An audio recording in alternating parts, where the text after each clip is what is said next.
Magandang umaga po sa ating lahat at welcome po ang bawat isa. No?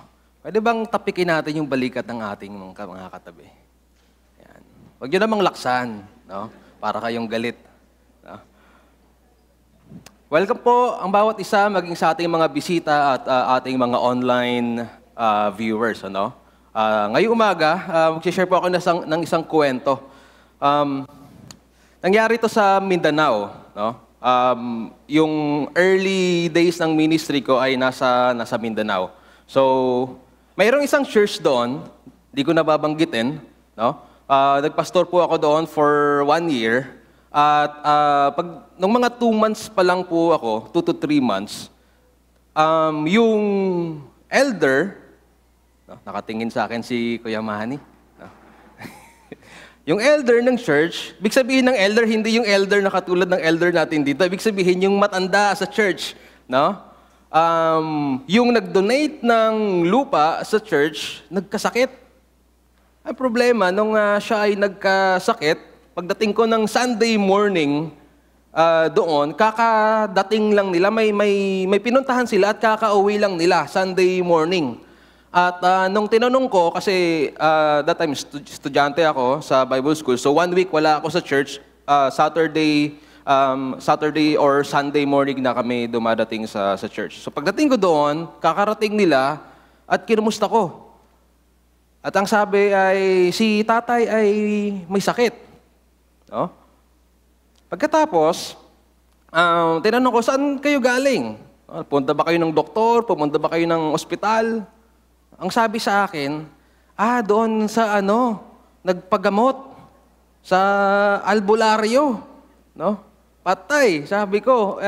Itong mga matandang ito, sila yung nag-donate ng lupa na kinakatayuan ng church. No? So sa madali sabi, on the spot, no, bilang isang pastor na naiinis, pinalitan ko yung mensahe ko ng umagang yon at pinatamaan ko sila sa pulpito, no? Pero hindi naman ibig sabihin na patatamaan ko kayo, no? Kung may matamaan man, ilag na lang kayo, no? But kidding aside, mga kapatid, ang topic po natin ngayong umaga is all about faith over folklore. No? Ito po ay kadugtong ng sermon series natin. Tayo po ay nasa ika-4 na linggo. Pinag-uusapan natin ang supremacy of Christ. No? At humantong tayo, dumating na tayo dito sa chapter 2, verses 16 to 13. Now, kapag sinabing faith, ano po ang ibig sabihin nito para sa bawat isa sa atin?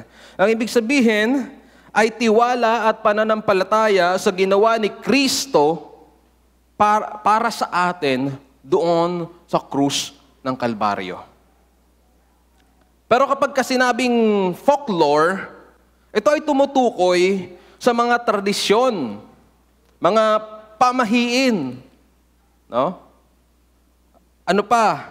Mga gawa-gawang alituntunin ng mga tao na madalas nating minamana at sinusunod kahit walang malinaw na basihan sa salita ng ating Panginoon.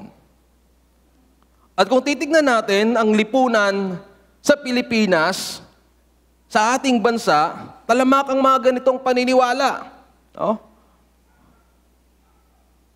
Minsan gusto kong dumaan sa Bayan Luma para pag may karakol, pag may nakita akong mga familiar faces doon, no? Hindi, joke lang po, no? Sana wala. No? Makikita natin na marami pa ring Kristiyano ang namumuhay na hawak ng folklore faith. Imbes na biblical faith. No? Mga tindahan, meron pa ring mga pusa na gumaganong-ganon, no? May mga money tree, may mga palaka na may kagat-kagat na coins. No? Sino pa ba yung naghuhulog ng coins sa wishing well? No? Di nyo ba alam na kinukolekta lang yung mga barya ng mga caretaker? No? At hindi lang sa mga ganon, maging sa Kristiyanong konteksto. Halimbawa, may mga nagsasabi na kung hindi ka laging present sa church activities, hindi ka tunay na spiritual. Kailangan every Sunday, dapat lahat ng church activities, lahat ng ministries, aatinan natin.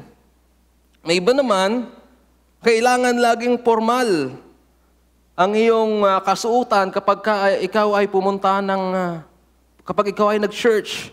Dapat presentable, talagang kagalang-galang. Hindi pwedeng naka-short, hindi pwedeng naka-tsinelas. Si Moses nga, nung lumapit siya sa presensya ng Panginoon, sa burning bush, anong sabi ng Panginoon sa kanya? Tanggalin mo ang iyong sandalyas. Baka next week, yung harap ng church natin, punong-puno na ng mga sapatos at tsinelas, Pag ginawa natin yon, dapat bago yung medyas na suot natin. Okay.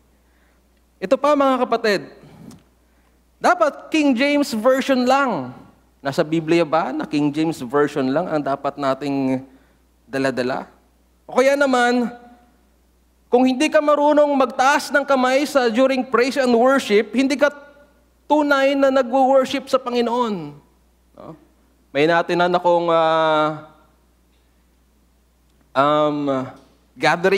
youth gathering.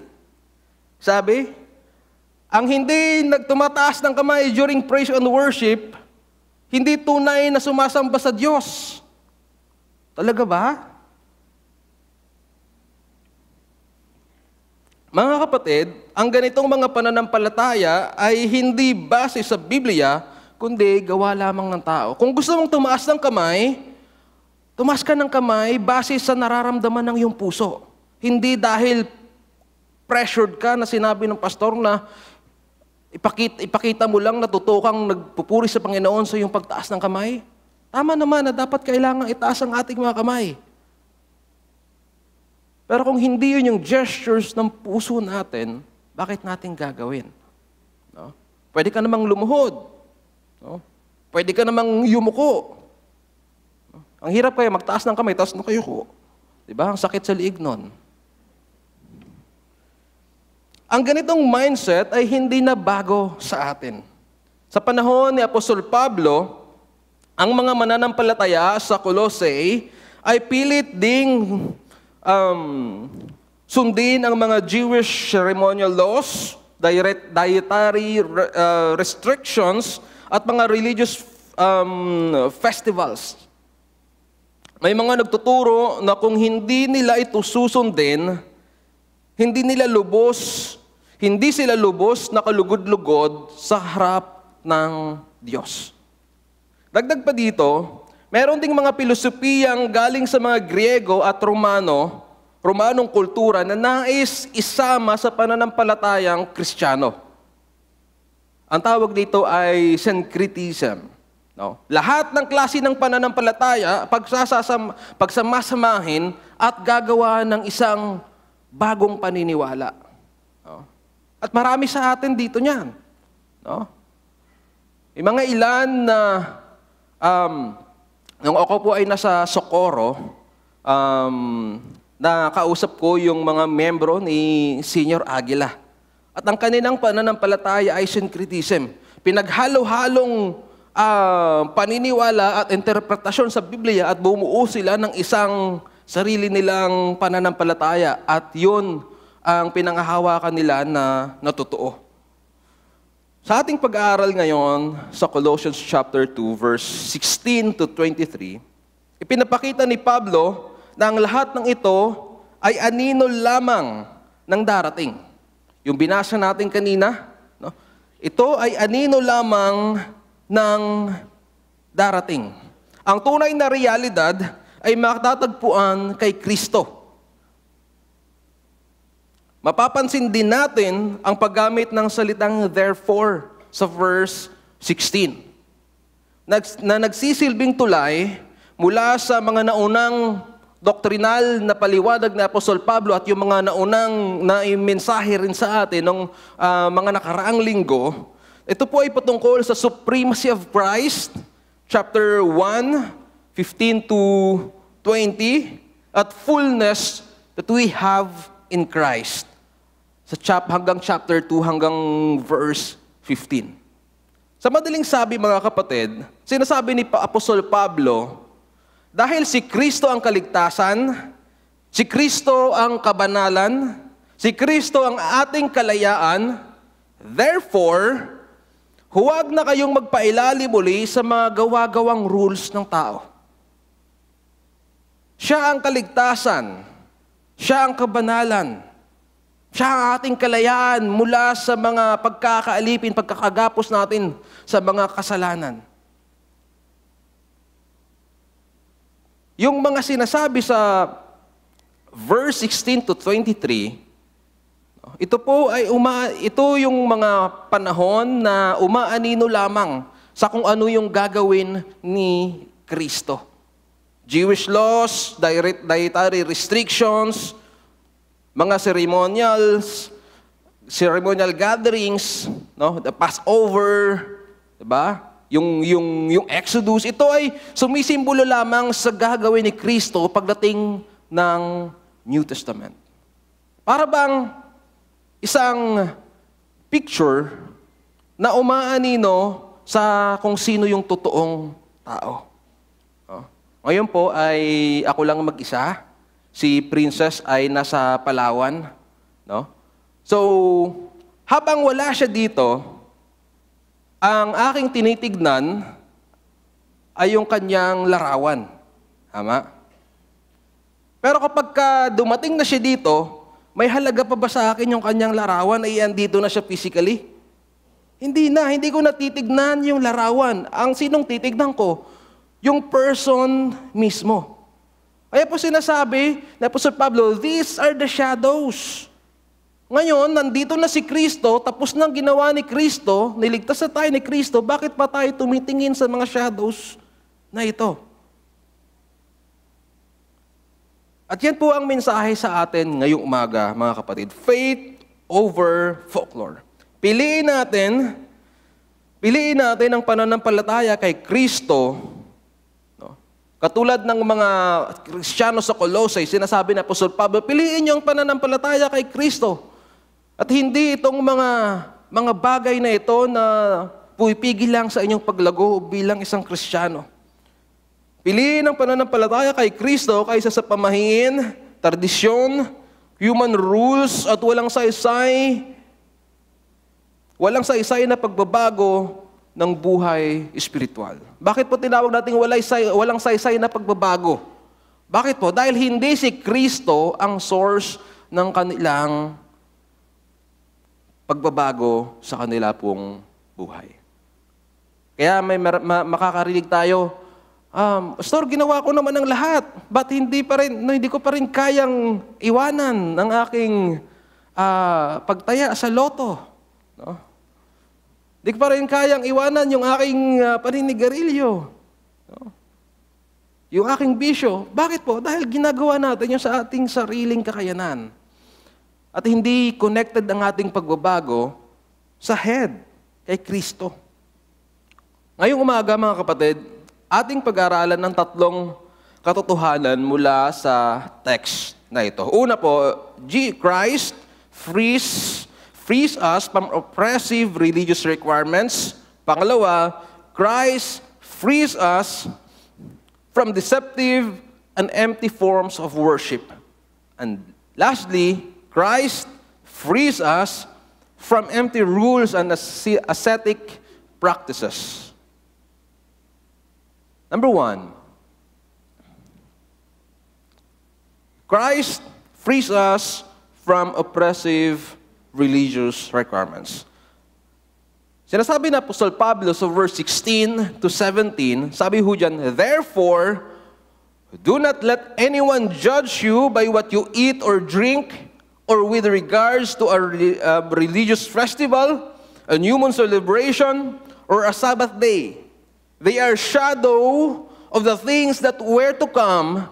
The reality, however, is found in Christ. Sa background na ito, mga kapatid, ito ay patungkol sa mga Jewish ceremonial laws. Ito ay patungkol sa dietary restrictions. Leviticus chapter 11. No?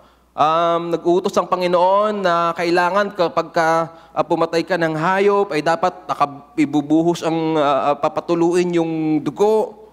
No? Huwag kumain ng mga certain animals. No? Dietary restrictions.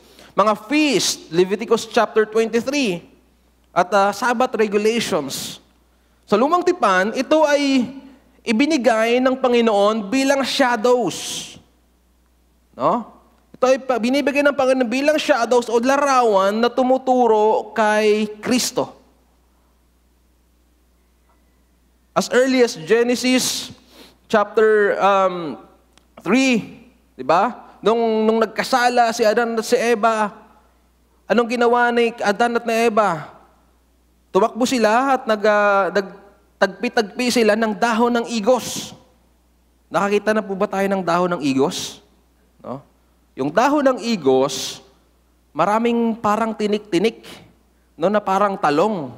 Yung dahon ng talong, yung dahon ng igos. No? Sa Palawan, si Tatay Dong may tanim na igos. No? At hindi ko maintindihan si Adan at si Eva, bakit dahon ng igos yung kanilang tinagpi-tagpi.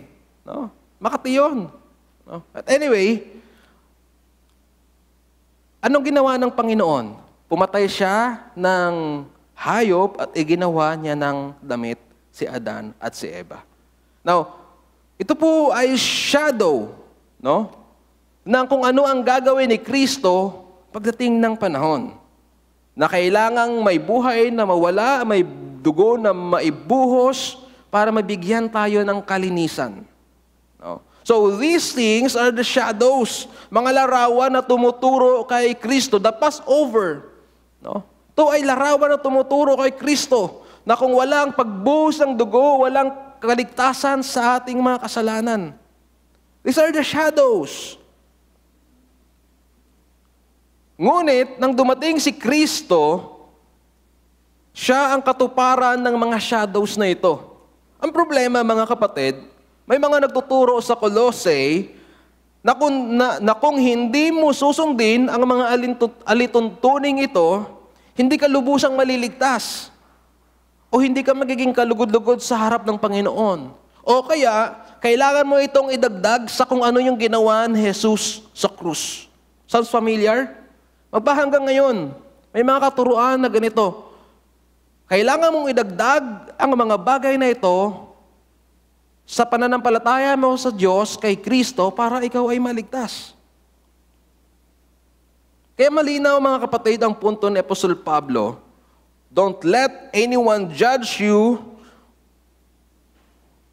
o kaya magpakulong muli tayo sa panlabas na requirements. Ang tunay na kabanalan ay hindi nakikita sa kung ano ang kinakain mo. Kung kumakain ka ba ng dinuguan, no? Kung kumakain ka ba ng bopis, no? May kilala ako kumain ng bopis, paborito niya. Kinabukasan, ang sakit na ng tuhod. No? Sino kaya yun? Di ko na ho babanggitin. No? Hindi po ito dahil sa mga ganitong bagay, mga kapatid.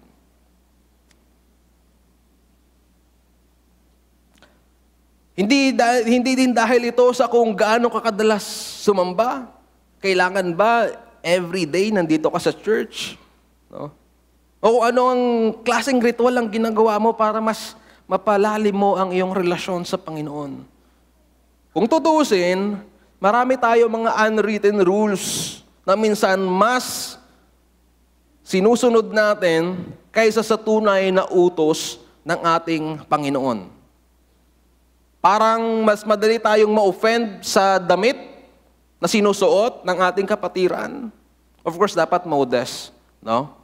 Pero, minsan ganun. Minsan sa hairstyle, mas madali tayong ma-offend kapag nakatirik yung buhok, no? Nakamohok, diba? Minsan sa balbas din, no? sa mustache tsaka sa goatee, no? Sana naman wala akong na-offend sa inyo, no? Kagabi po, napagkamalan akong Muslim, no? Kumain po ako kasi ako lang mag-isa sa bahay, kumain ako sa labas. Ang order ko ay beef, ang nabigay sa akin ay pork. So sabi ng waiter, "Ay sir, sorry po, bawal po ata sa inyo yung baboy."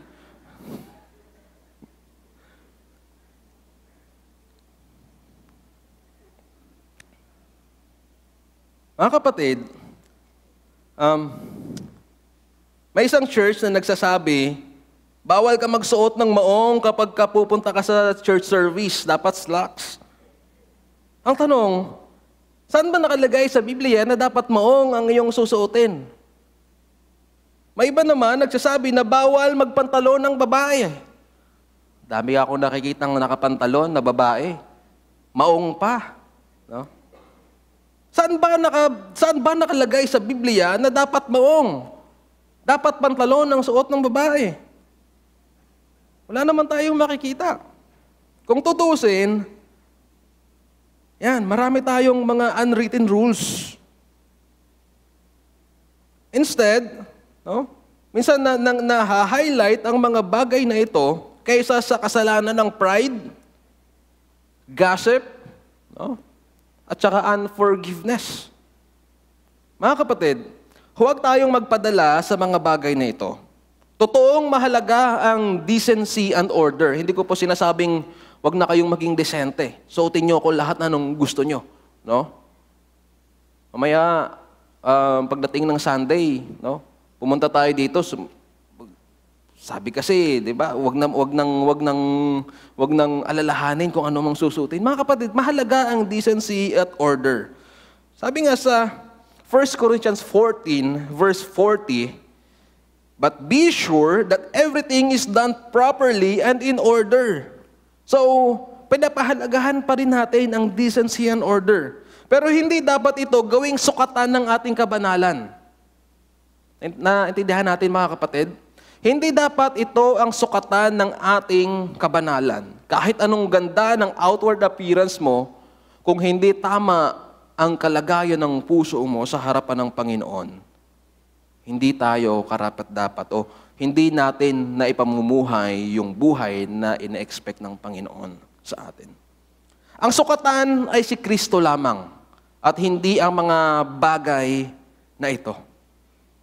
Sabi ni Charles Spurgeon, "The greatest enemy to human soul is the self-righteous spirit which makes men look to themselves for salvation." Kaya ang tanong, nakatingin ba tayo kay Kristo para sa ating acceptance sa harap ng Panginoon o sa mga gawa-gawa nating pananampalataya? Pangalawa, Christ frees us from deceptive and empty forms of worship. Colossians chapter 2 verses 18 to 19. Sabi ho dyan, "Do not let anyone who delights in false humility and the worship of angels to disqualify you. Such a person also goes into great detail about what they have seen. They are puffed up with idle notions by their unspiritual mind. They have lost connection with the head, from whom the whole body grows as God causes it to grow." Sa panahon ng Colossae, dalawang bagay ang pinagsama-sama ng mga bulaang guro. Una po, yung tinatawag nating mysticism. So ano po ba ito? Some individuals claimed mystical visions or spiritual encounters, possibly involving angels. Now, mayroong mga revelation na nangyayari apart, mga revelation through visions and sightings, no? Apart from the Word of God. No? Nakakakita sila ng kung ano-ano, nakakakita sila ng angels, May sinabi ang Panginoon sa akin, may na-reveal ang pang sa akin, narinig ko siya audible. Pangalawa, angel worship. Sumasamba o nagbibigay ng sobrang respeto sa mga anghel. Parang sila ang daan patungo kay Jesus. O kaya naman, mga naniniwala pa rin sa atin sa guardian angel. No? Salamat at naligtas ako, buti na lang. Andyan yung guardian angel ko. O yung iba, may personal encounter with the angels. Habang nagpipray ako, diba? Nakita ko yung anghel bumaba sa langit at nandito kasama natin. Ang danger dito mga kapatid, para sa mga taong kiniklaim na nakakaranas nito, iniisip nila na mas spiritually elite o spiritually mas mataas mas mataas ang kanilang spiritualidad sa mga taong hindi nakakaranas nito. No? Meron akong fellowship na nasamahan. Praise and worship. 1 oras ang praise and worship. No? At yung iba ay tumatawa na, yung iba ay nagsasalita na ng mga hindi ko maintindihan. Angelic language daw, ang sabi nila. At pagkatapos ng praise and worship, may testimony, sabi, nakita ko, bumaba ang anghel mula sa langit at kasama natin silang nag-worship dito. Sabi ko sa sarili ko, hindi ba ako ganun ka-spiritual? Bakit hindi ko nakikita? Baka naman may kasalanan pa akong hindi nare-repent sa Panginoon at hindi ko nakikita ang mga nakikita nila. Mga kapatid, ang problema, ano pong problema dito? Ang lahat ng ito ay nagiging distractions. Instead na kay Kristo nakafocus, ang focus ay napupunta sa experiences, rituals, at mga nilalang na hindi naman Diyos. Ang pagsamba natin sa Panginoon is based on experience. Mga kapatid, isipin natin to, dito po sa ating lugar, maraming mga Kristiyano ang nahuhulog sa ganitong klaseng deception. May mga nagsasabi, kung hindi mo dinasal o dinarasal ang ganitong specific prayers sa ganitong specific times, kung gaano mo karami uulitin, hindi ka pakikinggan ni Lord. May mga nagsasabi naman na kung wala kang naramdamang goosebumps, no? Habang nagpe-praise and worship, parang walang galaw yung Espiritu Santo. O sa kabaliktaran, pag habang nagpe-praise and worship, pag nakaramdam ka ng goosebumps, wow, grabe yung worship, spirit-filled. Talaga ba nakabase sa goosebumps ang praise and worship, nakabase sa goosebumps ang pagpupuri natin sa Panginoon?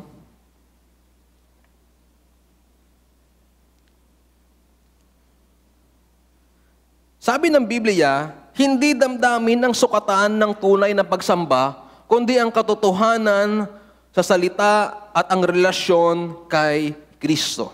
John chapter 4 verse 24, for God is spirit, so those who worship Him must worship in spirit and in truth.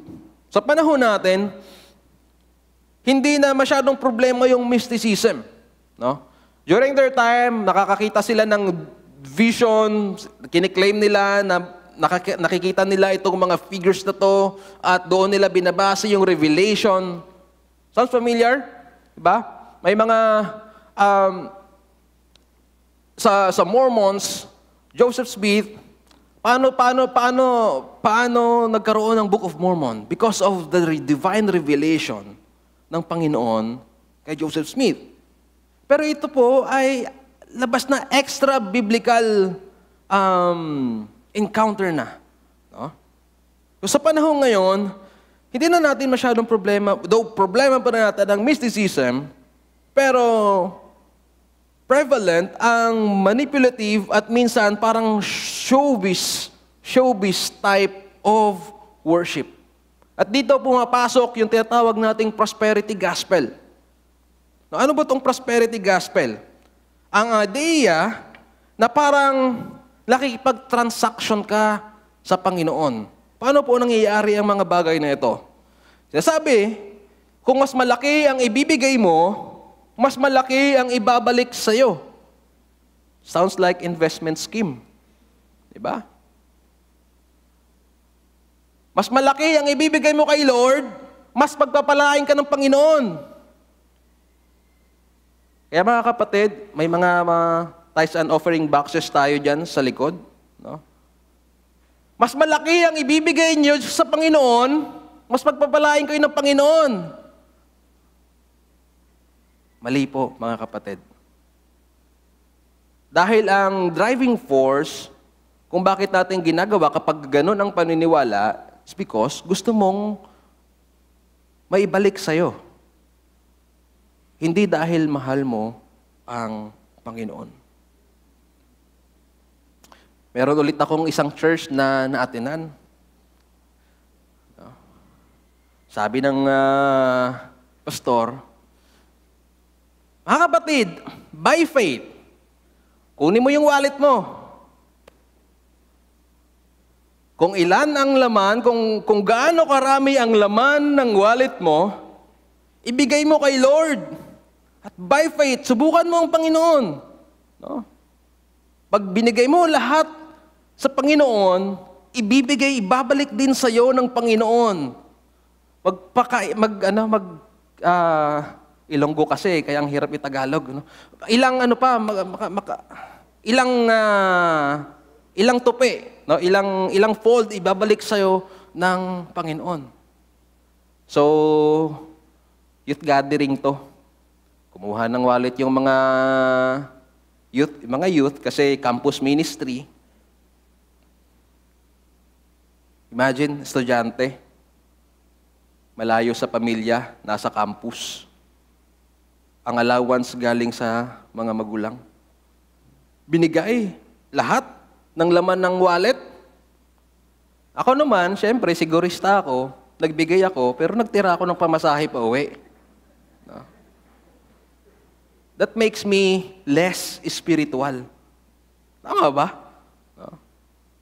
Mga kapatid, magbibigay ka dahil gusto mong pagpalain o magbibigay ka dahil mahal mo ang Panginoon.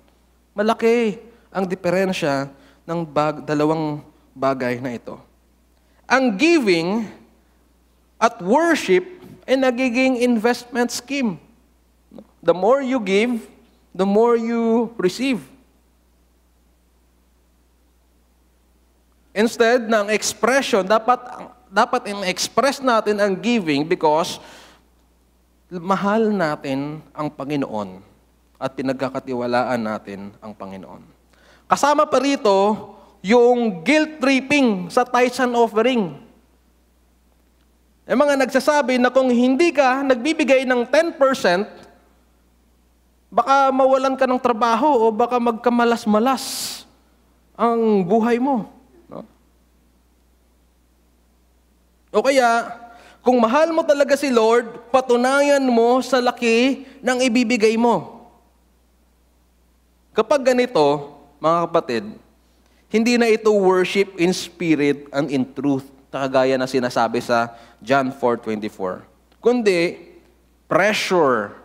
pinipressure natin ang mga tao na magbigay.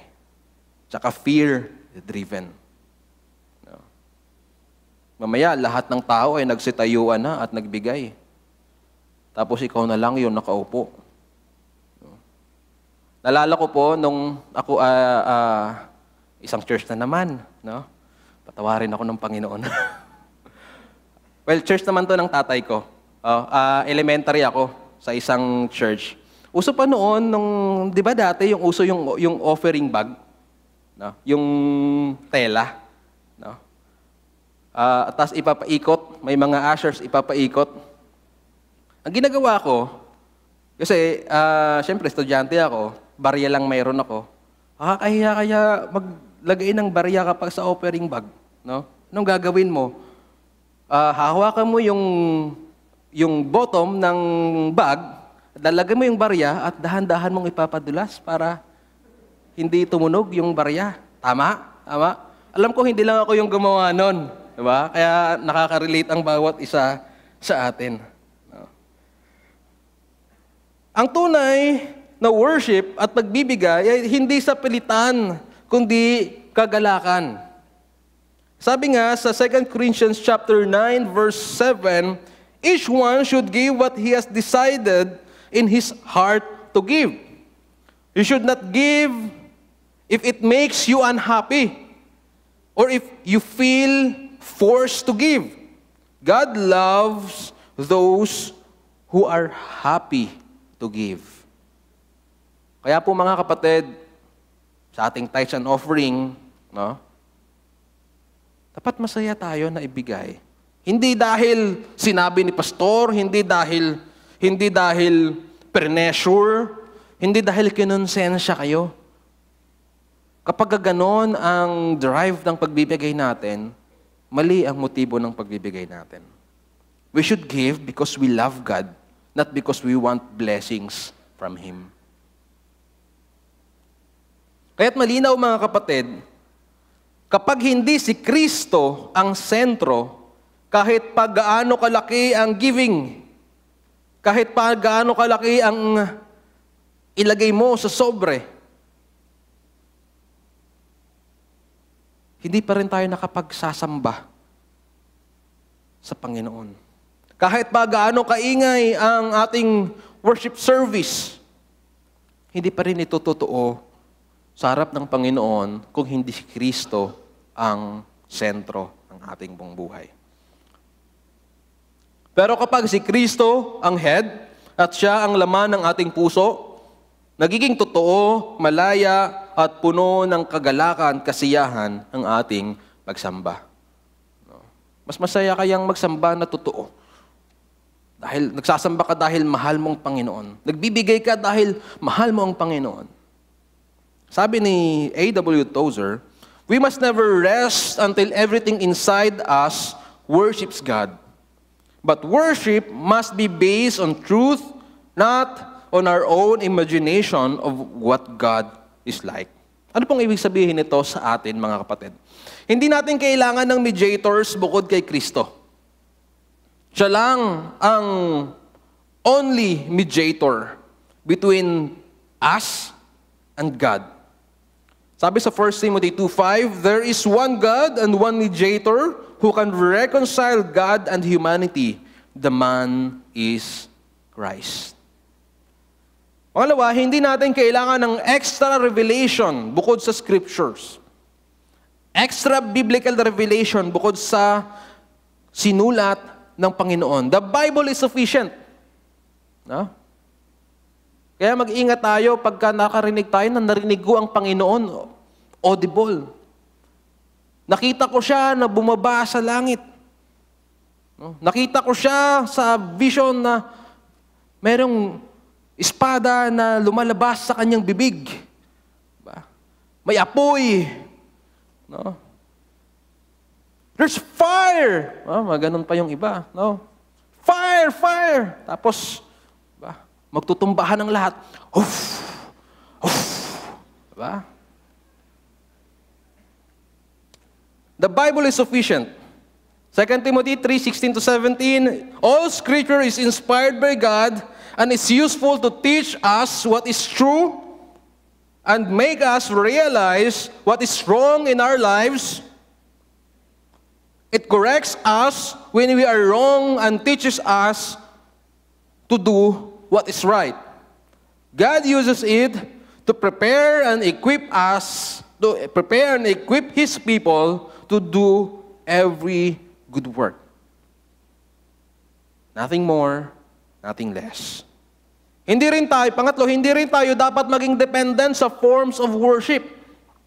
Ang totoo, pwede tayong sumamba ng buong puso kahit walang sound system. Kahit walang spotlight. Pero mga kapatid, wag niyo naman ako tanggalan ng spotlight, baka hindi niyo ako makita. Ha? So salamat pa din at may spotlight dito. No? Kahit simpleng hymn, sapat na. No? Hindi nakabase sa kung gaano kagagaling ang ating mga musicians.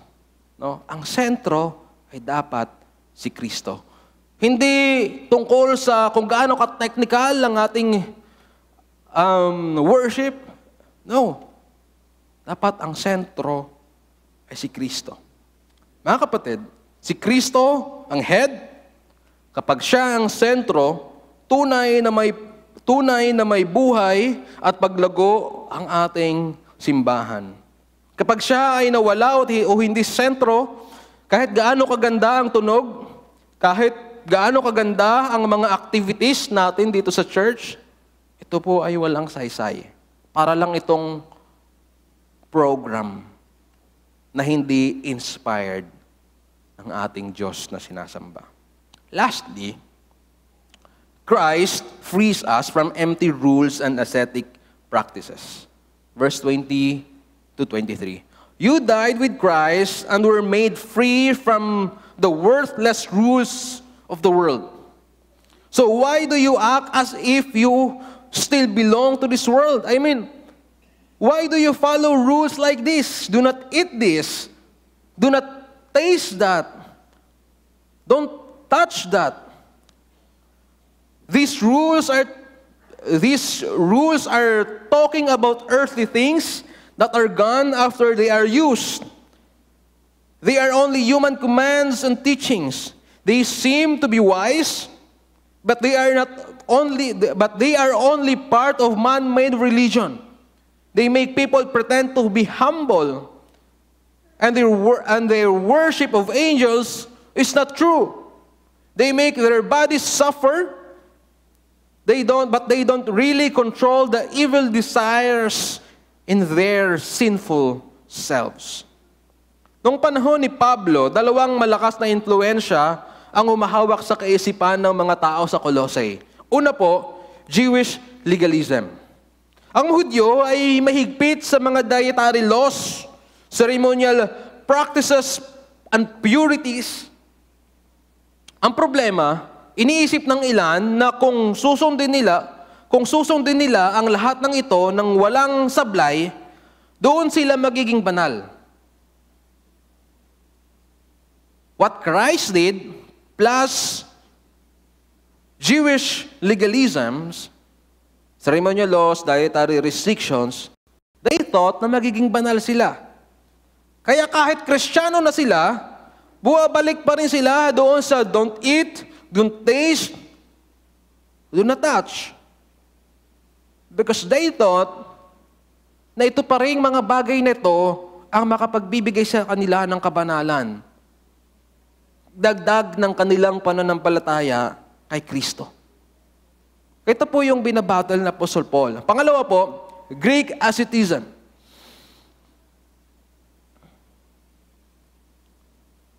Ang mga Greek philosophers at mystics ay nagtuturo ng ascetic life. No, ano po ba ito? Pag-iwas, halimbawa, pag-iwas sa karne, pag-iwas sa alak, pag-iwas sa mga celebrations, no? O minsan kahit sa simpleng pag-iwas sa comfort. Dahil iniisip nila na ang katawan ay masama at ang espiritu lang ang mabuti. Kaya dapat i-purge, kaya dapat ipaparusahan ang katawan para malinis ang kaluluwa. Those are the beliefs of some of the great Greek philosophers. Pumasok ang mga maling katuruang ito sa iglesia. Kaya sinasabi ni Apostle Pablo, you died with Christ. Why do you act as if you still belong to this world? Kaya babalikan natin, sabi niya, why do you follow rules like this? Do not eat this, do not taste that. These rules are talking about earthly things and are gone after they are used. No, hindi na. Dahil na-fulfill na ni Kristo. Jewish legalism and asceticism, parehong walang kapangyarihan laban sa kasalanan. Tanging si Kristo lamang ang nagbigay ng tunay na kalayaan at kabanalan. May kakilala ako ulit. Napuntahan po akong lugar, no? Midsayap, no? Meron doon grupo ng mga Kristiyano, hindi kumakain ng karne at hindi kumakain ng gulay lang sila. No, gulay lang talaga. No? At ako na kumakain ng karne at kumakain ng kung ano-ano, no? Sa pagbisita ko doon, ang feeling ko sa sarili ko, parang napaka-unspiritual ko. No? Kung ano lang yung mahuli namin sa dorm, yun ang aming kakainin. No? Pero sa kanila, hindi sila kakain ng certain food para ipakita na seryoso sila kay Lord. So kung ganon yung practices nila at ganito yung practices ko, ibig sabihin ba hindi ako ganun kaseryoso kay Lord? Ascetic practices. No? Nagre-refrain o minsan tinatanggalan nila o iniiwas nila ang kanilang sarili sa ilang mga comfort just to show that they are really devoted sa Panginoon. Sa una, parang matindi ang commitment. Pero kung hindi naman ito mula sa puso o hindi mula sa Espiritu ng Diyos, magiging burden lang ito at parang magiging ritual. May iba naman nagsasabi na, di ba, ito very common, ayaw ko na mag-cellphone. No? Makasalanan yan. Ayaw ko na manood ng TV. No? Ayaw ko na umattend sa mga ganitong gathering. Mga kapatid, hindi ito ang ibig sabihin ng kabanalan. Whether you do it or not, hindi ito ang basihan ng holiness. Christ-centered holiness is freedom, not slavery. No? Ang pamumuhay na si Kristo ang sentro ng ating pamumuhay, hindi dapat tayo mabuhay na para ba tayong naalipin o kinakawawa natin ang ating sarili. Dahil sa pag-iwas sa mga bagay na ito. No? It's good. No? Lalo na kung mataas ang high blood, maganda na mataas na yung high blood. No? Maganda na mag plant-based. No? Pero, mga kapatid, kung yun ang reason, why not? Pero kung para ipakita na mas banal ka para sa isa, I don't think so. Paano ho natin may apply ito sa ating pong buhay? Discipline is good, but it cannot save. Fasting, prayer, at devotion ay mabuti, pero hindi ito ang sukatan ng ating kaligtasan. Ang kaligtasan ay nasa biyaya lamang ni Kristo, grace. Pangalawa, don't turn preference into doctrines. May mga churches na masyadong stricto. Bawal ang ganitong damit. Bawal tumawa habang nagpipreach ang pastor. Bawal umattend ng kahit anong secular events. No? Bawal umattend ng concert. Bawal manood ng sine. Pero ang tanongin natin, saan ba ito nakasulat sa Biblia? Kung hindi, baka naman gawa-gawa lang natin ang mga bagay na to. Pangatlo, focus on heart's transformation. Hindi don't touch, don't taste ang magpapabanal sa atin, kundi ang bunga ng Espiritu Santo. But the Holy Spirit produces this kind of fruits in our lives: love, joy, peace, patience, kindness, goodness, faithfulness, gentleness, self-control, and there is no law against these things.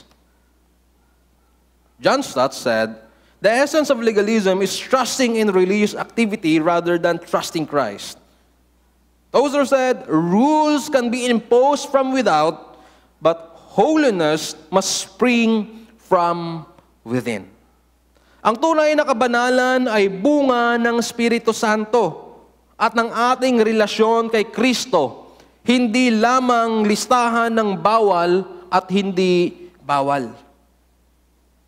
Pwede mong sundin lahat ng bawat at hindi bawal na hindi tama ang kalagayan ng puso mo sa harap ng Panginoon. Mga kapatid, matapos ating pag-aralan ng passage na to, malinaw ang punto ni Apostol Pablo. Wala nang dapat idagdag sa ginawa ni Kristo. Hindi human rules, hindi mystical visions, hindi angel worship o encounter with angels, at hindi ascetic practices ang magdadala sa atin sa kabanalan. Sabi sa verse 23, "These rules may seem to be wise. They require strong devotion, humble living, and hard work. But they have no control over the desires of sinful self." Maganda naman to. They look humble, spiritual. Magmumukha kang spiritual kapag ginawa mo yung mga bagay na to. Pero sabi niya, but they don't have control over the desires of sinful self. Yes, mukhang tama, mukhang makadiyos ang mga regulasyong ito, pero wala silang kapangyarihang baguhin ang puso ng isang tao. Legalism, asceticism, o kahit anong dagdag sa ebanghelyo ay walang saysay kung wala si Kristo. Mga kapatid, tandaan natin, Christ is enough. Sapat na si Kristo.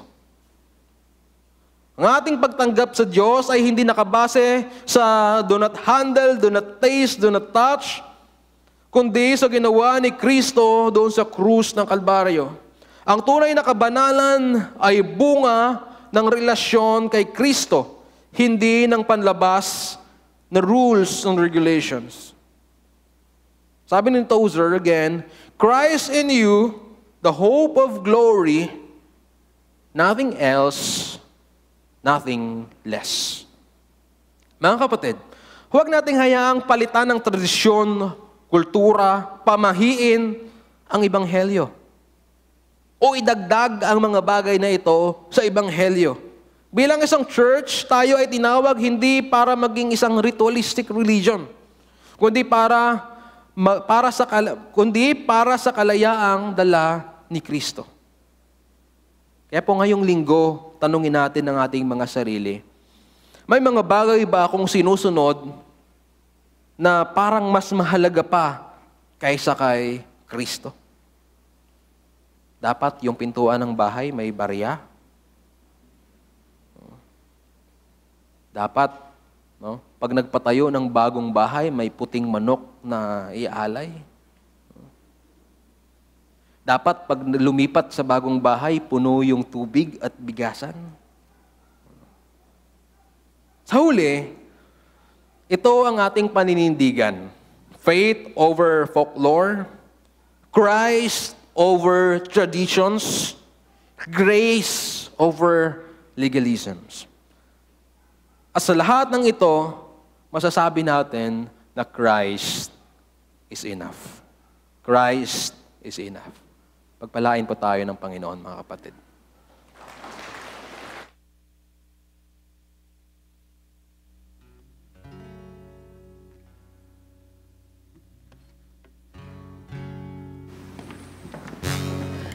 Purihin po ang Panginoon, tayo pang lahat ay tumayo.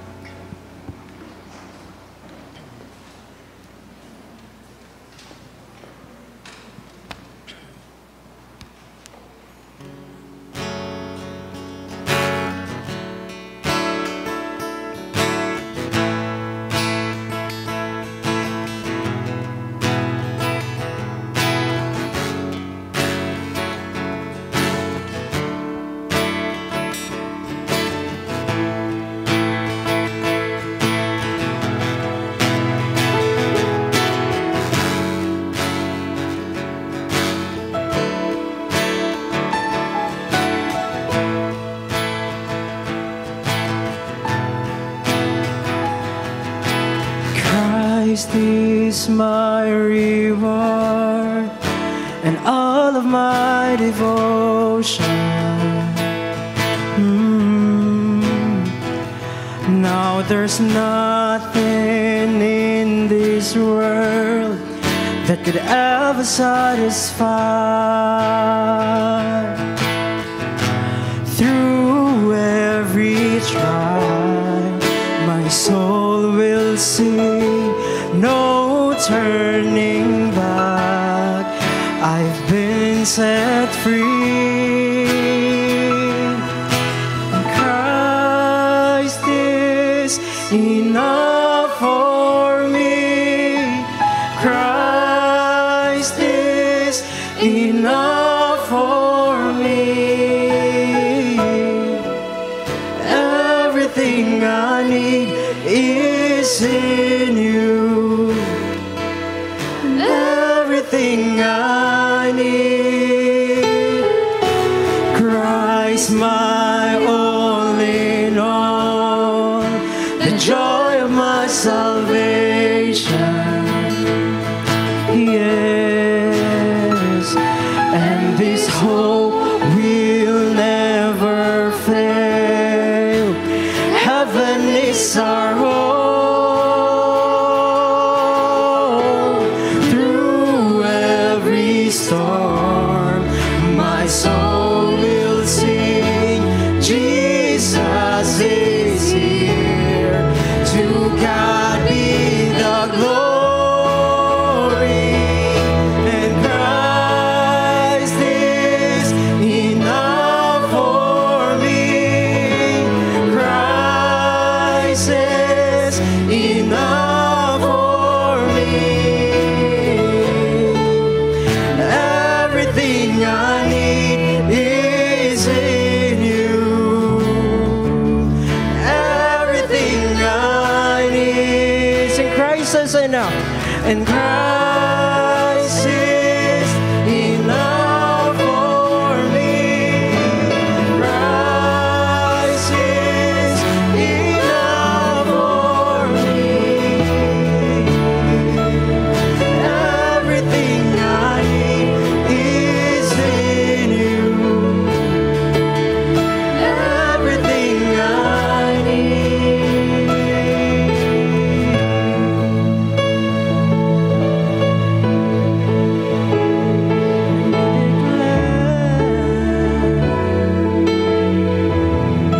We trust in you, God.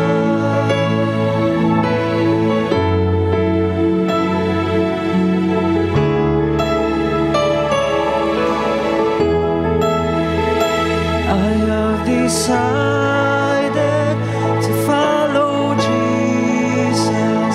No turning back, no turning back.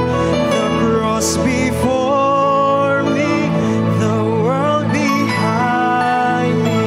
No turning back, no turning.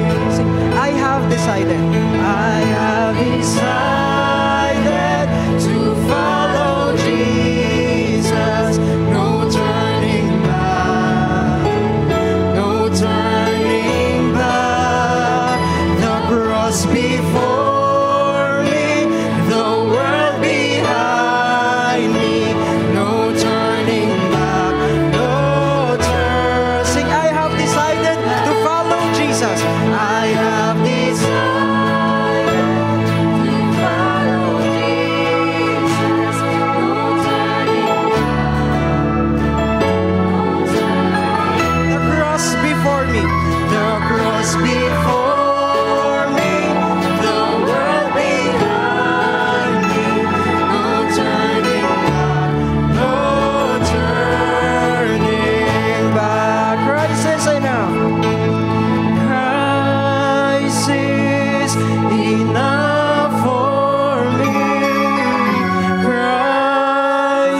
Him who is able to keep you from falling and to present you before His glorious presence without fault and with great joy, to the only God our Savior be glory, majesty, power, and authority through Jesus Christ our Lord, before all ages, now and forevermore. Amen and amen. Palain po tayo ng Panginoon at magandang tanghali po sa ating lahat.